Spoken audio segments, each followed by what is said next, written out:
श्री पंचमुखी हनुमान कवचम विनियोगः। ओम अस्य श्री पंचमुख हनुमान मंत्रस्य ब्रह्मा ऋषिः गायत्री छन्दः। श्री पंचमुख विराट हनुमान देवता। ह्रीं बीजं श्रीं शक्तिः क्रौं कीलकं क्रौं कवचम क्रैं अस्त्राय फट् मम सकल कार्यार्थं सिद्ध्यर्थे जपे विनियोगः। ईश्वर उवाच अथ ध्यानं प्रवक्ष्यामि शृणु सर्वाङ्गे सुन्दरं यत्कृतं देवदेवेशे ध्यानं हनुमतः प्रियं।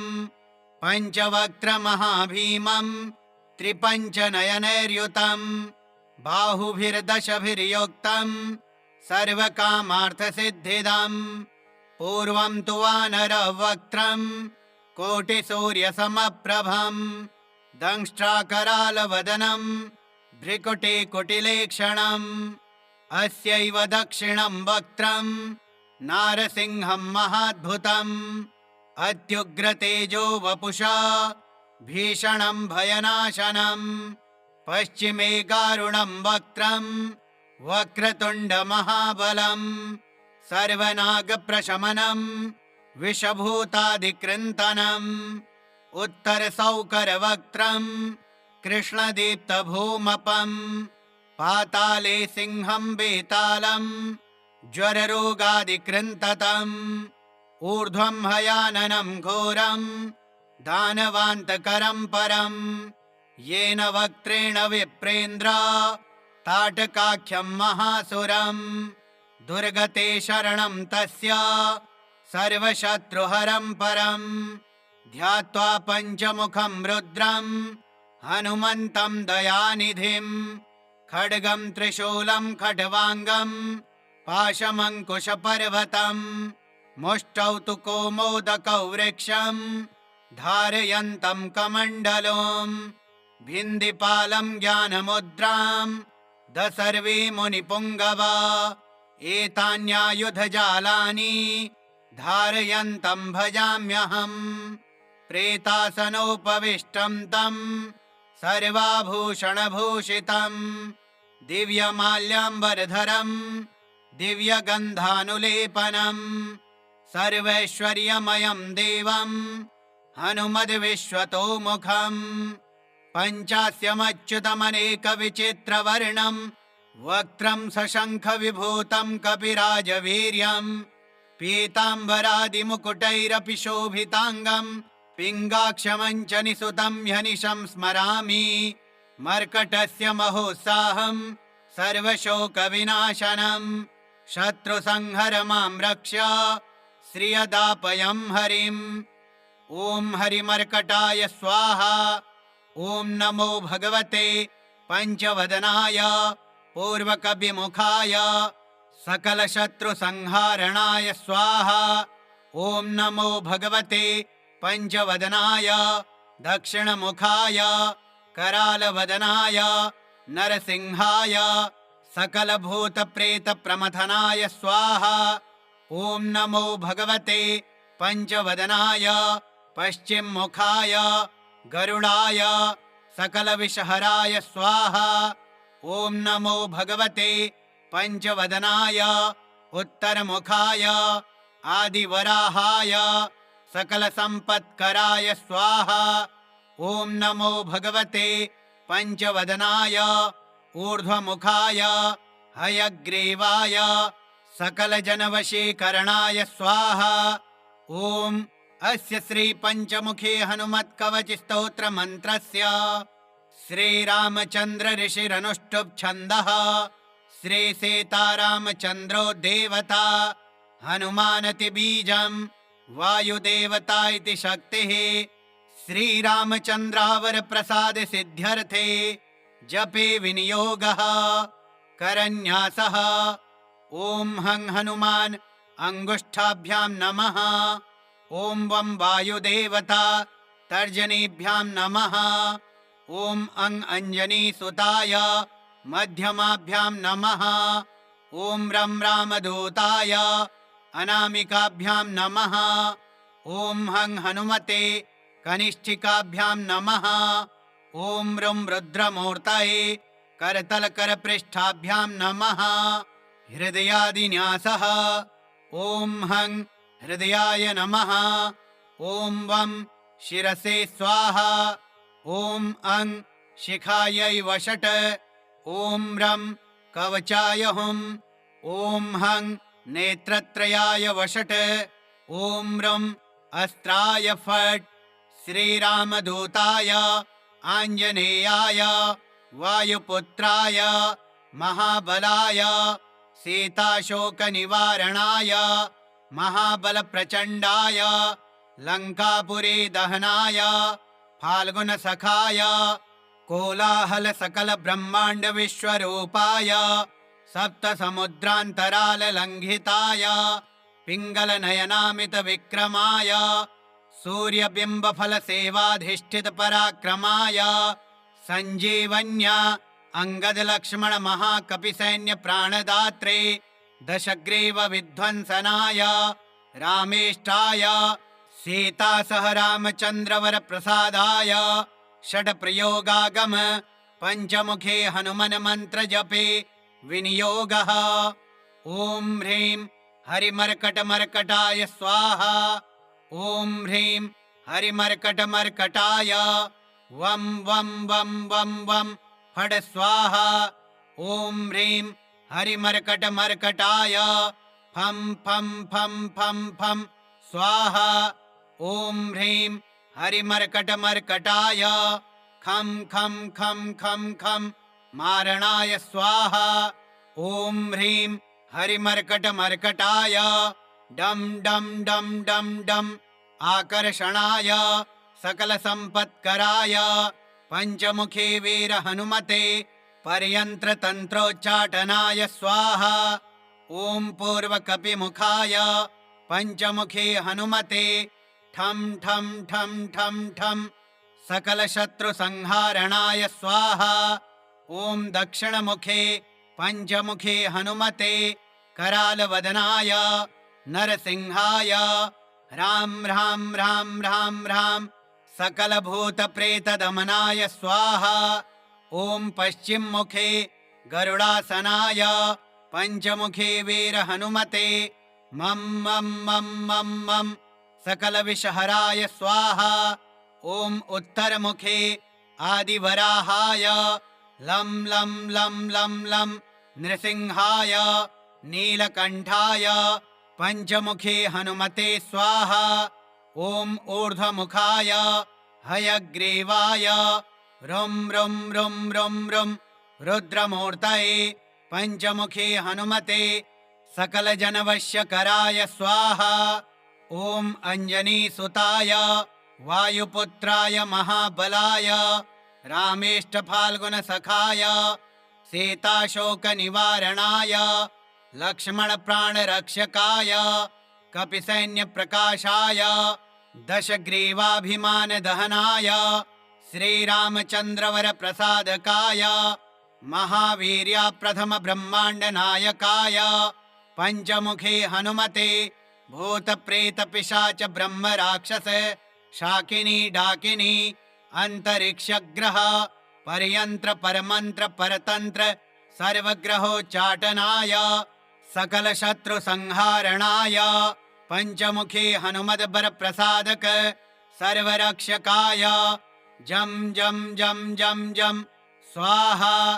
इदं कवचं पठित्वा तु महाकवचं पठेन्नरः एकवारं पठेन्नित्यं सर्वशत्रुनिवारणं द्विवारं तु पठेन्नित्यं पुत्रपौत्रप्रवर्धनं त्रिवारं पठेन्नित्यं सर्वसम्पत्करं परं चतुर्वारं पठेन्नित्यं सर्वलोकवशीकरं पञ्चवारं पठेन्नित्यं सर्वरोगनिवारणं षड्वारं तु पठेन्नित्यं सर्वदेववशीकरं सप्तवारं पठेन्नित्यं सर्वकामार्थसिद्धिदम् अष्टवारं पठेन्नित्यं सर्वसौभाग्यदायकं नववारं पठेन्नित्यं सर्वैश्वर्यप्रदायकम् 10 च पठेन्नित्यम् त्रैलोक्यज्ञानदर्शनम् 11 पठेन्नित्यम् सर्वसिद्धिं लभेन्नरः। ईश्वर उवाच अथ ध्यानं प्रवक्ष्यामि शृणु सर्वाङ्गे सुन्दरम् यत्कृतं देवदेवेशे ध्यानं हनुमतः प्रियम् पञ्चवक्त्रमहाभीमम् त्रिपञ्चनयनैर्युतम् बाहुभिर्दशभिर्युक्तम् सर्वकामार्थसिद्धिदम् पूर्वं तु वानरवक्त्रम् कोटिसूर्यसमप्रभम् दंष्ट्राकरालवदनम् भ्रिकुटिकुटिलेक्षणम् अस्यैव दक्षिणं वक्त्रम् नारसिंहं महाद्भुतम् अत्युग्रतेजो वपुषा भीषणं भयनाशनम् पश्चिमे गारुणं वक्त्रम् वक्रतुण्डमहाबलम् सर्वनागप्रशमनम् विषभूतादिकृन्तनम् उत्तरसौकरवक्त्रम् कृष्णदीप्तभूमपम् पाताले सिंहं बेतालम् ज्वररोगादिकृन्ततम् ऊर्ध्वं हयाननं घोरम् दानवान्तकरं परम् येन वक्त्रेण विप्रेन्द्र ताटकाख्यं महासुरम् दुर्गते शरणं तस्य सर्वशत्रुहरं परम् ध्यात्वा पञ्चमुखं रुद्रम् हनुमन्तं दयानिधिम् खड्गं त्रिशूलं खड्वाङ्गम् पाशमङ्कुशपर्वतम् मुष्टौ तु कौमोदकौ वृक्षम् धारयन्तं कमण्डलम् भिन्दिपालं ज्ञानमुद्राम् दसर्वे मुनिपुङ्गवा एतान्यायुधजालानि धारयन्तं भजाम्यहम् प्रेतासनोपविष्टं तं सर्वाभूषणभूषितम् दिव्यमाल्याम्बरधरम् दिव्यगन्धानुलेपनम् सर्वैश्वर्यमयं देवम् हनुमद्विश्वतोमुखम् पञ्चास्यमच्युतमनेकविचित्रवर्णम् वक्त्रं सशङ्खविभूतं कपिराजवीर्यम् पीताम्बरादिमुकुटैरपि शोभिताङ्गम् पिङ्गाक्षमञ्चनिसुतं ह्यनिशं स्मरामि मर्कटस्य महोत्साहम् सर्वशोकविनाशनम् शत्रुसंहर मां रक्ष श्रियदापयं हरिम् ॐ हरिमर्कटाय स्वाहा ॐ नमो भगवते पञ्चवदनाय पूर्वकविमुखाय सकलशत्रुसंहारणाय स्वाहा ॐ नमो भगवते पञ्चवदनाय दक्षिणमुखाय करालवदनाय नरसिंहाय सकलभूतप्रेतप्रमथनाय स्वाहा ॐ नमो भगवते पञ्चवदनाय पश्चिममुखाय गरुडाय सकलविषहराय स्वाहा ॐ नमो भगवते पञ्चवदनाय उत्तरमुखाय आदिवराहाय सकलसम्पत्कराय स्वाहा ॐ नमो भगवते पञ्चवदनाय ऊर्ध्वमुखाय हयग्रीवाय सकलजनवशीकरणाय स्वाहा ॐ अस्य श्रीपञ्चमुखे हनुमत्कवचस्तोत्रमन्त्रस्य श्रीरामचन्द्र ऋषिरनुष्टुप् छन्दः श्रीसीतारामचन्द्रो देवता हनुमानति बीजम् वायुदेवता इति शक्तिः श्रीरामचन्द्रावरप्रसाद सिद्ध्यर्थे जपे विनियोगः करन्यासः ॐ हं हनुमान् अंगुष्ठाभ्यां नमः ॐ वं वायुदेवता तर्जनीभ्यां नमः ॐ अं अंजनीसुताय मध्यमाभ्यां नमः ॐ रं रामदूताय अनामिकाभ्यां नमः ॐ हं हनुमते कनिष्ठिकाभ्यां नमः ॐ रुं रुद्रमूर्तये करतलकरपृष्ठाभ्यां नमः हृदयादिन्यासः ॐ हं हृदयाय नमः ॐ वं शिरसे स्वाहा ॐ अं शिखायै वषट्। ॐ रं कवचाय हुं। ॐ हं नेत्रत्रयाय वषट्। ॐ रं अस्त्राय फट्।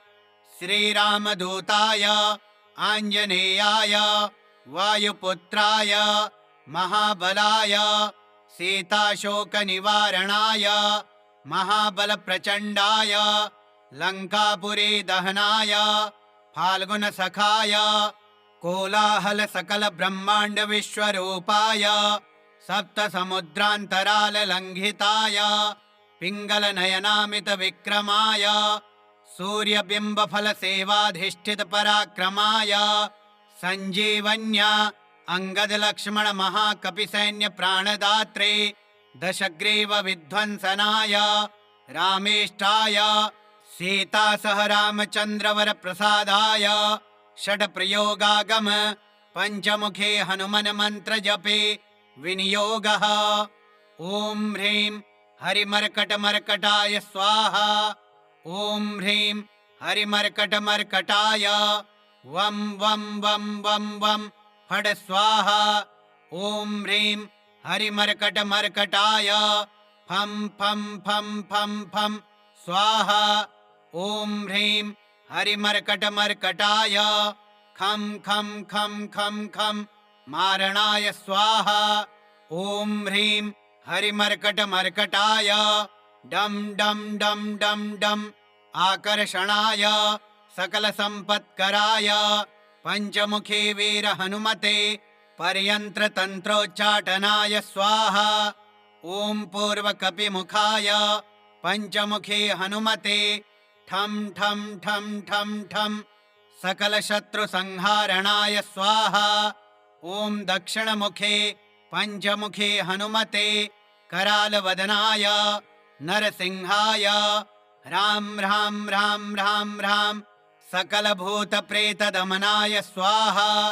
ॐ पश्चिममुखे गरुडासनाय पञ्चमुखे वीरहनुमते मं मं मं मं मं सकलविषहराय स्वाहा।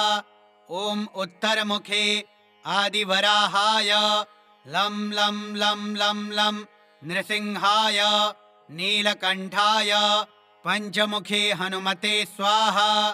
ॐ ऊर्ध्वमुखाय हयग्रीवाय रुं रुं रुं रुं रुं रुद्रमूर्तये पञ्चमुखे हनुमते सकलजनवश्यकराय स्वाहा।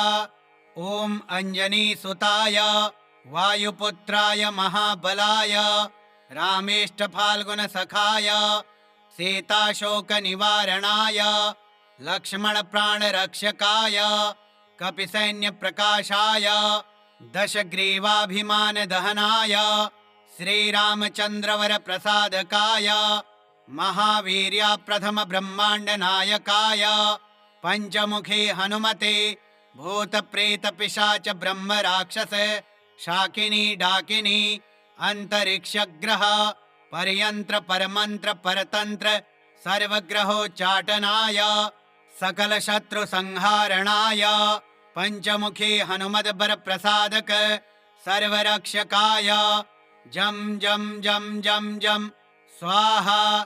इदं कवचं पठित्वा तु महाकवचं पठेन्नरः एकवारं पठेन्नित्यं सर्वशत्रुनिवारणं द्विवारं तु पठेन्नित्यं पुत्रपौत्रप्रवर्धनं त्रिवारं पठेन्नित्यं सर्वसम्पत्करं परं चतुर्वारं पठेन्नित्यं सर्वलोकवशीकरं पञ्चवारं पठेन्नित्यं सर्वरोगनिवारणं षड्वारं तु पठेन्नित्यं सर्वदेववशीकरं सप्तवारं पठेन्नित्यं सर्वकामार्थसिद्धिदम् अष्टवारं पठेन्नित्यं सर्वसौभाग्यदायकं नववारं पठेन्नित्यं सर्वैश्वर्यप्रदायकं दशवारं च पठेन्नित्यं त्रैलोक्यज्ञानदर्शनम् एकादशं पठेन्नित्यं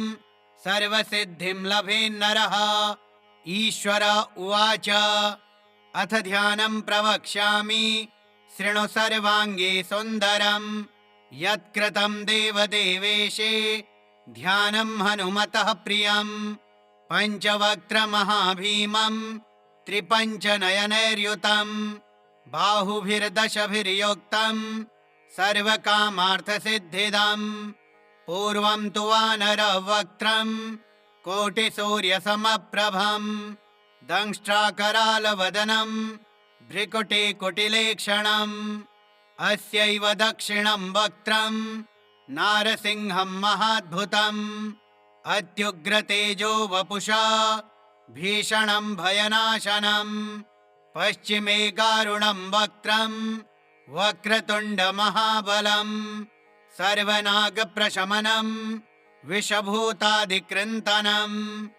उत्तरसौकरवक्त्रं कृष्णदीप्तभूमपम् पाताले सिंहं बेतालं ज्वररोगादिकृन्ततम् ऊर्ध्वं हयाननं घोरं दानवान्तकरं परं येन वक्त्रेण विप्रेन्द्र ताटकाख्यं महासुरं दुर्गते शरणं तस्य सर्वशत्रुहरं परं ध्यात्वा पञ्चमुखं रुद्रं हनुमन्तं दयानिधिं खड्गं त्रिशूलं खड्वाङ्गं पाशमङ्कुशपर्वतं मुष्टौ तु कौमोदकौ वृक्षं धारयन्तं कमण्डलुं भिन्दिपालं ज्ञानमुद्रां दसर्वे मुनिपुङ्गवा एतान्यायुधजालानि धारयन्तं भजाम्यहम्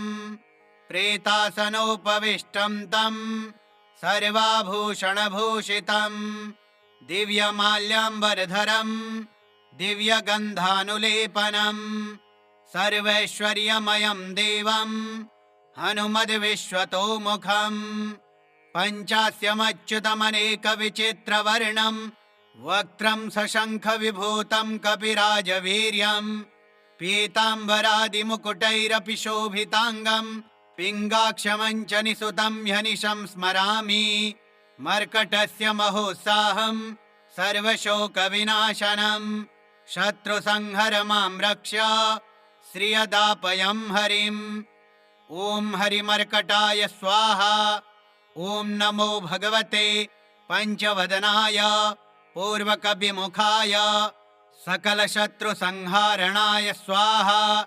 ॐ नमो भगवते पञ्चवदनाय दक्षिणमुखाय करालवदनाय नरसिंहाय सकलभूतप्रेतप्रमथनाय स्वाहा। ॐ नमो भगवते पञ्चवदनाय पश्चिममुखाय गरुडाय सकलविषहराय स्वाहा। ॐ नमो भगवते पञ्चवदनाय उत्तरमुखाय आदिवराहाय सकलसम्पत्कराय स्वाहा।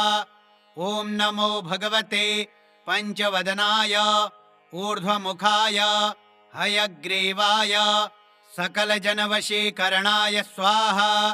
ॐ अस्य श्रीपञ्चमुखे हनुमत्कवचस्तोत्रमन्त्रस्य श्रीरामचन्द्र ऋषिरनुष्टुप् छन्दः श्रीसीतारामचन्द्रो देवता हनुमानति बीजं वायुदेवता इति शक्तिः श्रीरामचन्द्रावरप्रसाद सिद्ध्यर्थे जपे विनियोगः करन्यासः।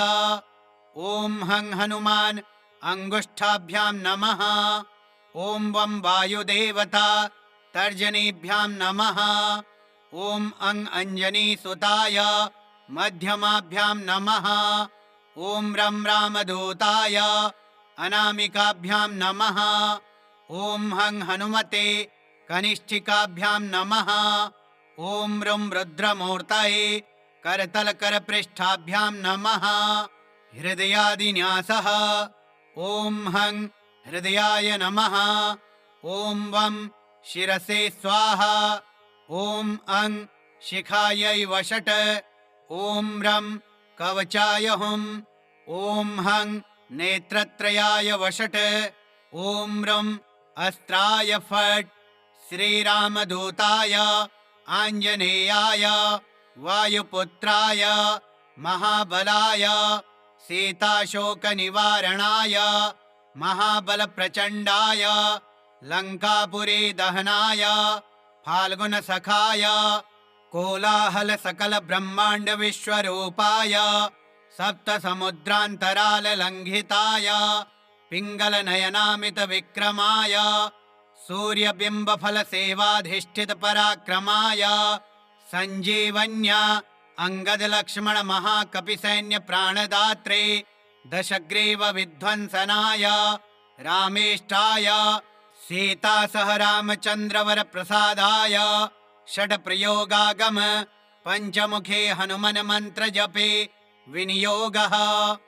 ॐ ह्रीं हरिमर्कटमर्कटाय स्वाहा। ॐ ह्रीं हरिमर्कटमर्कटाय वं वं वं वं वं फट् स्वाहा। ॐ ह्रीं हरिमर्कटमर्कटाय फं फं फं फं फं स्वाहा।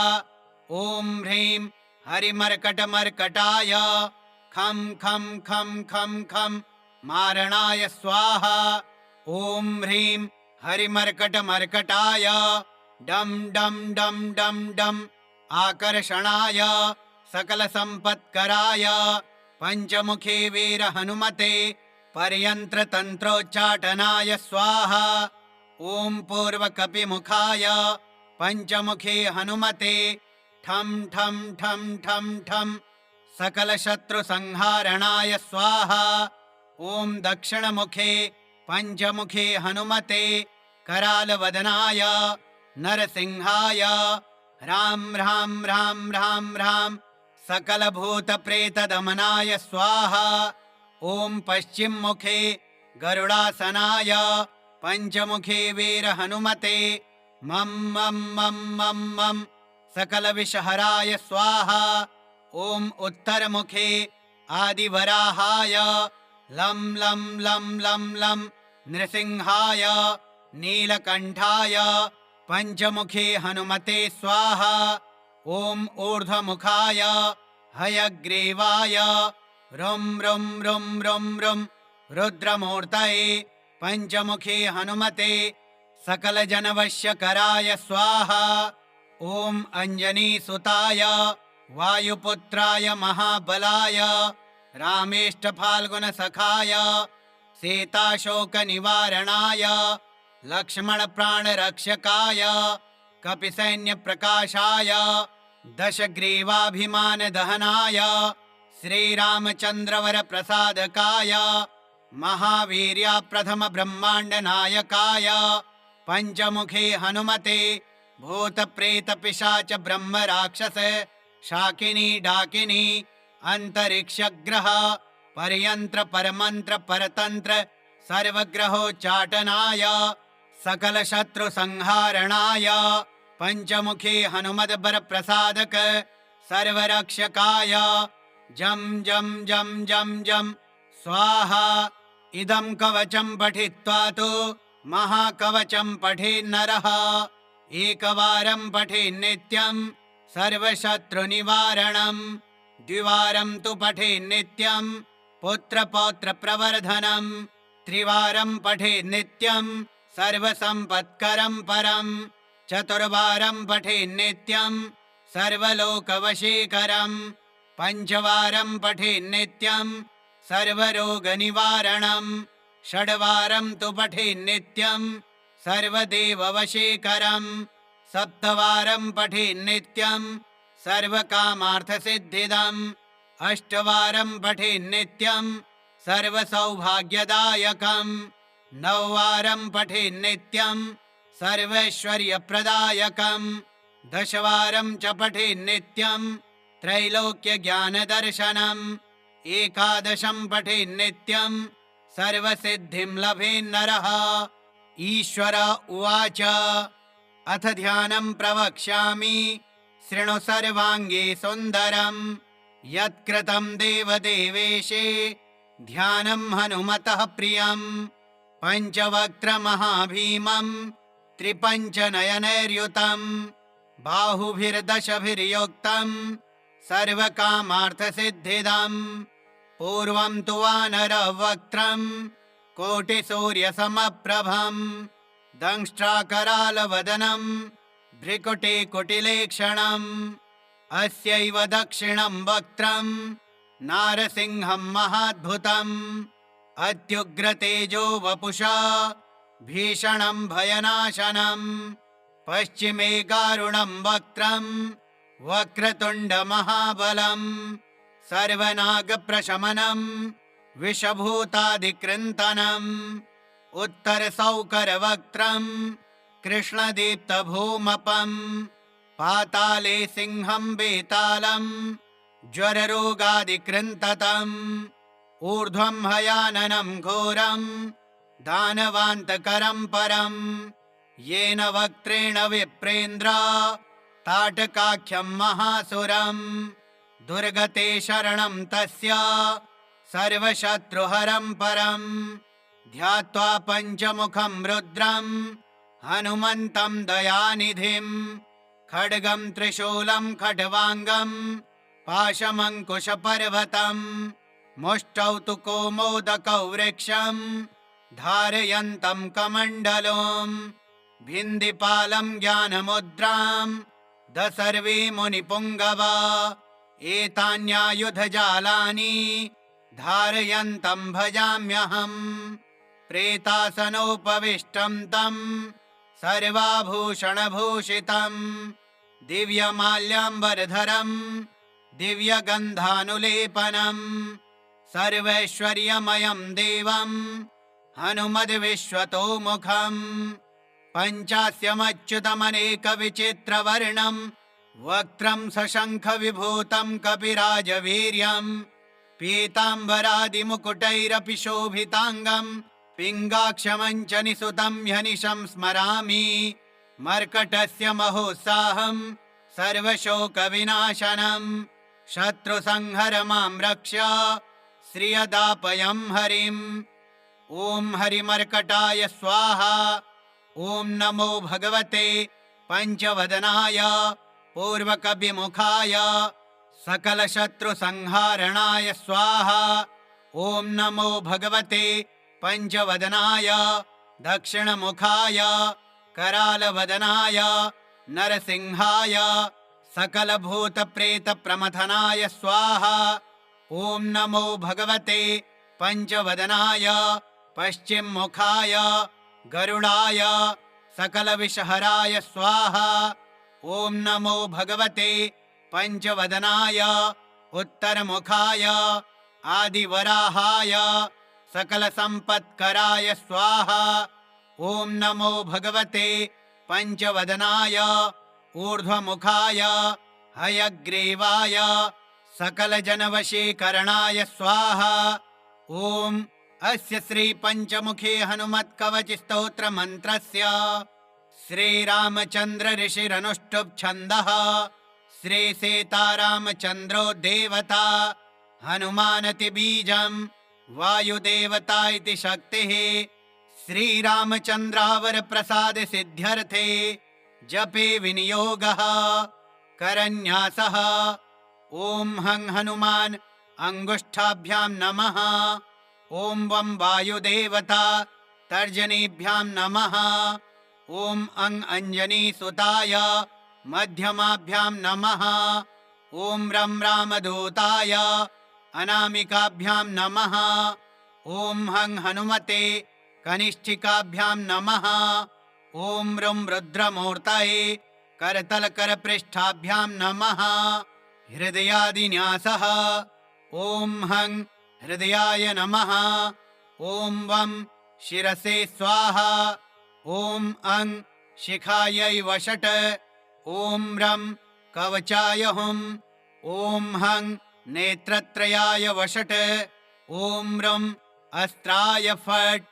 श्रीरामदूताय आञ्जनेयाय वायुपुत्राय महाबलाय सीताशोकनिवारणाय महाबलप्रचण्डाय लङ्कापुरी दहनाय फाल्गुनसखाय कोलाहलसकलब्रह्माण्डविश्वरूपाय सप्तसमुद्रान्तराललङ्घिताय पिङ्गलनयनामितविक्रमाय सूर्यबिम्बफलसेवाधिष्ठितपराक्रमाय सञ्जीवन्या अंगदलक्ष्मणमहाकपिसैन्यप्राणदात्रे दशग्रीवविध्वंसनाय रामेष्टाय सीतासह रामचन्द्रवरप्रसादाय षट्प्रयोगागम पञ्चमुखे हनुमन्मन्त्रजपे विनियोगः।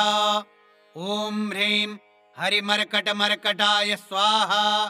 ॐ ह्रीं हरिमर्कटमर्कटाय वं वं वं वं वं फट् स्वाहा।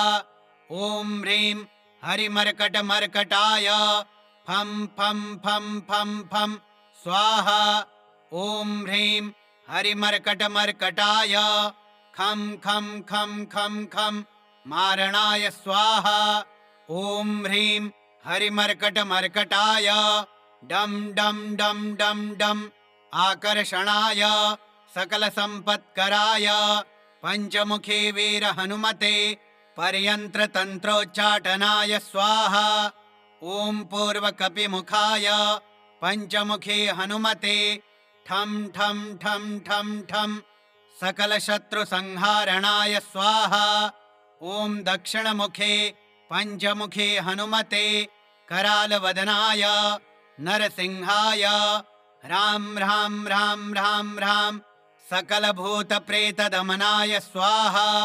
ॐ पश्चिममुखे गरुडासनाय पञ्चमुखे वीरहनुमते मं मं मं मं मं सकलविषहराय स्वाहा।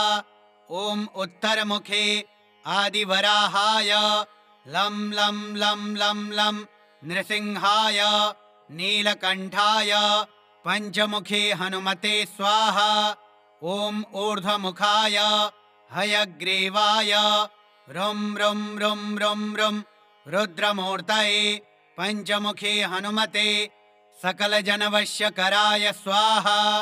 ॐ अञ्जनीसुताय वायुपुत्राय महाबलाय रामेष्टफाल्गुनसखाय सीताशोकनिवारणाय लक्ष्मणप्राणरक्षकाय कपिसैन्यप्रकाशाय दशग्रीवाभिमानदहनाय श्रीरामचन्द्रवरप्रसादकाय महावीर्याप्रथमब्रह्माण्डनायकाय पञ्चमुखे हनुमते भूतप्रेतपिशाच ब्रह्मराक्षस शाकिनी डाकिनी अंतरिक्षग्रह परयंत्र परमंत्र परतंत्र सर्वग्रहोच्चाटनाय सकलशत्रुसंहारणाय पञ्चमुखे हनुमद्बरप्रसादक सर्वरक्षकाय जं जं जं जं जं स्वाहा।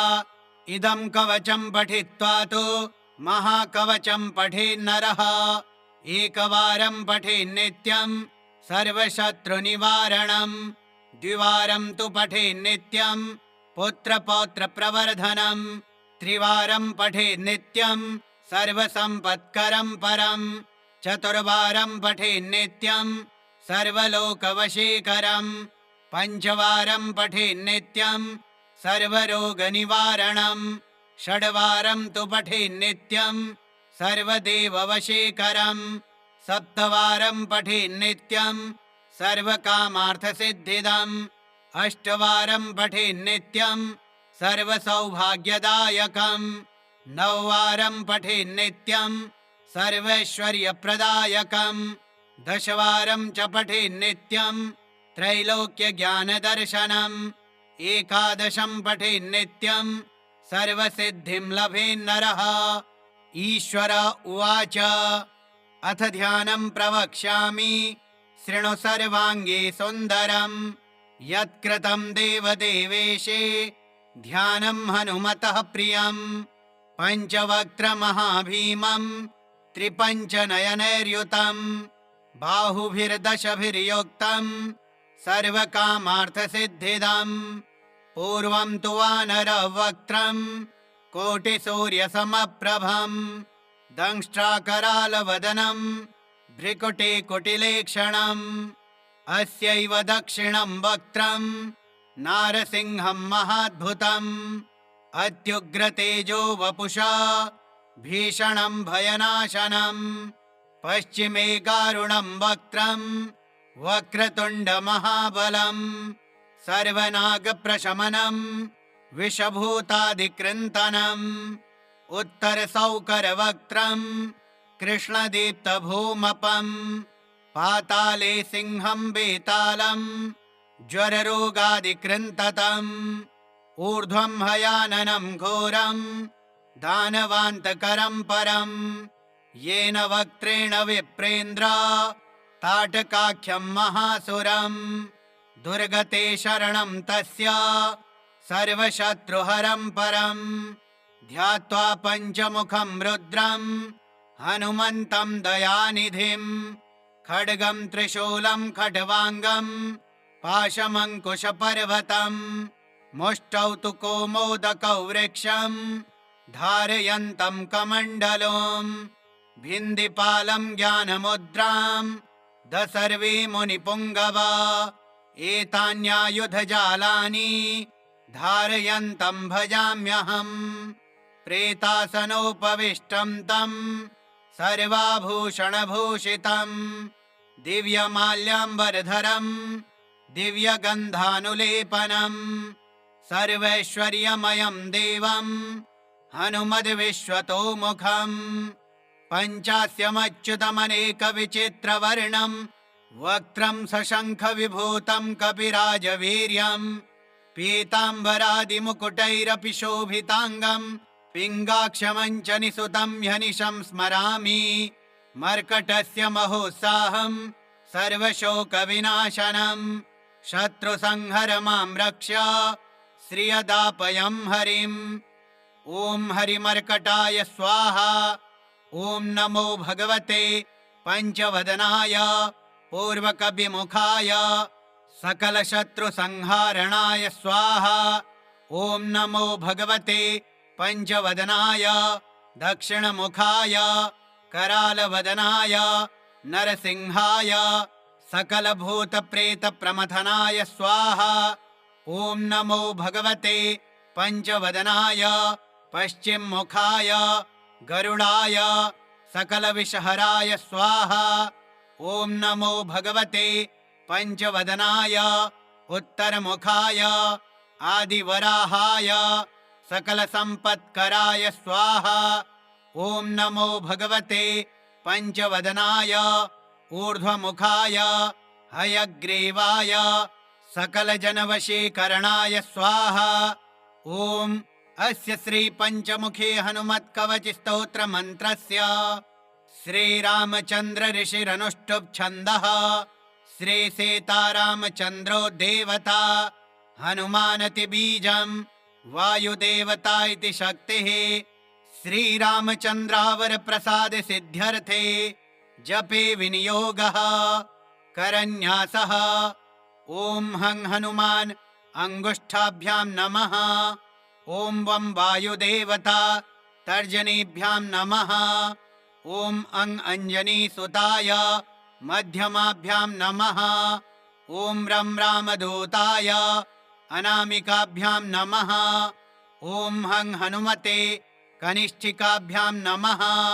ॐ रुं रुद्रमूर्तये करतलकरपृष्ठाभ्याम् नमः। हृदयादिन्यासः। ॐ हं हृदयाय नमः। ॐ वं शिरसे स्वाहा। ॐ अं शिखायै वषट्। ॐ रं कवचाय हुम्। ॐ हं नेत्रत्रयाय वषट्। ॐ रं अस्त्राय फट्। श्रीरामदूताय आञ्जनेयाय वायुपुत्राय महाबलाय सीताशोकनिवारणाय महाबलप्रचण्डाय लङ्कापुरी दहनाय फाल्गुनसखाय कोलाहलसकलब्रह्माण्डविश्वरूपाय सप्तसमुद्रान्तराललङ्घिताय पिङ्गलनयनामितविक्रमाय सूर्यबिम्बफलसेवाधिष्ठितपराक्रमाय सञ्जीवन्या अंगदलक्ष्मणमहाकपिसैन्यप्राणदात्रे दशग्रीवविध्वंसनाय रामेष्टाय सीतासह रामचन्द्रवरप्रसादाय षड्प्रयोगागम पञ्चमुखे हनुमन्मन्त्रजपे विनियोगः। ॐ ह्रीं हरिमर्कटमर्कटाय स्वाहा। ॐ ह्रीं हरिमर्कटमर्कटाय वं वं वं वं वं फट् स्वाहा। ॐ ह्रीं हरिमर्कटमर्कटाय फं फं फं फं फं स्वाहा। ॐ ह्रीं हरिमर्कटमर्कटाय खं खं खं खं खं मारणाय स्वाहा। ॐ ह्रीं हरिमर्कटमर्कटाय डं डं डं डं डं आकर्षणाय सकलसम्पत्कराय पञ्चमुखे वीरहनुमते पर्यन्त्रतन्त्रोच्चाटनाय स्वाहा। ॐ पूर्वकपिमुखाय पञ्चमुखे हनुमते ठं ठं ठं ठं ठं सकलशत्रुसंहारणाय स्वाहा। ॐ दक्षिणमुखे पञ्चमुखे हनुमते करालवदनाय नरसिंहाय ह्रां ह्रां ह्रां ह्रां ह्रां सकलभूतप्रेतदमनाय स्वाहा। ॐ पश्चिममुखे गरुडासनाय पञ्चमुखे वीरहनुमते मं मं मं मं मं सकलविषहराय स्वाहा। ॐ उत्तरमुखे आदिवराहाय लं लं लं लं लं नृसिंहाय नीलकण्ठाय पञ्चमुखे हनुमते स्वाहा। ॐ ऊर्ध्वमुखाय हयग्रीवाय रुं रुं रुं रुं रुं रुद्रमूर्तये पञ्चमुखे हनुमते सकलजनवश्यकराय स्वाहा। ॐ अञ्जनीसुताय वायुपुत्राय महाबलाय रामेष्टफाल्गुनसखाय सीताशोकनिवारणाय लक्ष्मणप्राणरक्षकाय कपिसैन्यप्रकाशाय दशग्रीवाभिमानदहनाय श्रीरामचन्द्रवरप्रसादकाय महावीर्यप्रथमब्रह्माण्डनायकाय पञ्चमुखे हनुमते भूतप्रेतपिशाच ब्रह्मराक्षस शाकिनी डाकिनी अंतरिक्षग्रह पर्यंत्र परमंत्र परतंत्र सर्वग्रहोच्चाटनाय सकलशत्रुसंहारणाय पञ्चमुखे हनुमद्वरप्रसादक सर्वरक्षकाय जं जं जं जं जं स्वाहा। इदं कवचं पठित्वा तु महाकवचं पठेन्नरः एकवारं पठेन्नित्यं सर्वशत्रुनिवारणं द्विवारं तु पठेन्नित्यं पुत्रपौत्रप्रवर्धनं त्रिवारं पठेन्नित्यं सर्वसम्पत्करं परं चतुर्वारं पठेन्नित्यं सर्वलोकवशीकरं पञ्चवारं पठेन्नित्यं सर्वरोगनिवारणं षड्वारं तु पठेन्नित्यं सर्वदेववशीकरं सप्तवारं पठेन्नित्यं सर्वकामार्थसिद्धिदम् अष्टवारं पठेन्नित्यं सर्वसौभाग्यदायकं नववारं पठेन्नित्यं सर्वैश्वर्यप्रदायकं दशवारं च पठेन्नित्यं त्रैलोक्यज्ञानदर्शनम् एकादशं पठेन्नित्यं सर्वसिद्धिं लभेन्नरः। श्रीपञ्चमुखे हनुमत्कवचं श्रीहनुमतार्पणमस्तु। ॐ श्री हनुमते नमः। ॐ श्री पंचमुखे वीर हनुमते नमः।